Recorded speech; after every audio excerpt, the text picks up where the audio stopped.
तुम्ही बोलाल ना ज्या वेळेला, तेव्हा बोला ना साहेब. तुम्ही बोला ना साहेब, तुमच्या वेळेला बोला ना तुम्ही, काहीच प्रॉब्लेम नाही. आम्ही सुद्धा ऐकलं ना मगाशी पाऊण तास.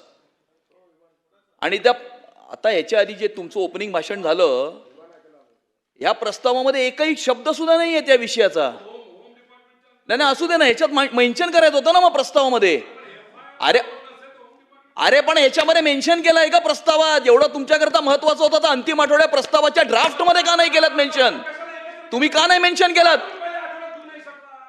काय अरे हे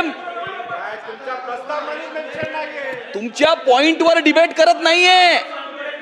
तुमच्या पॉइंटवर डिबेट करत नाहीये मी.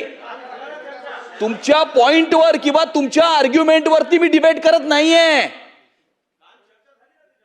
कालचा जो प्रस्ताव होता त्या प्रस्तावामध्ये त्याचं मेन्शन होतं.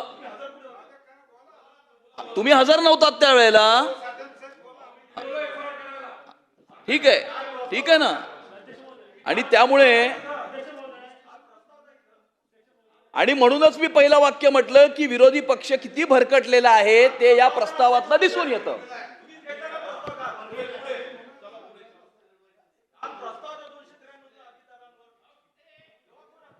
वडेट्टीवर साहेब पुढे जायचं की मागे जायचं हे मला तुमच्याकडनं शिकण्याची आवश्यकता नाही. मी माझ्या स्पीडने बरोबर बोलेन. ठीक आहे ना. मी पुढेच चालतोय मी. तुम्ही सांगायची आवश्यकता नाही. तुम्ही सांगायची आवश्यकता नाही. तुम्ही सांगायची गरज नाही. मला तुमच्या सजेशनची गरज नाही. बातमी म्हणजे थोडक्यात.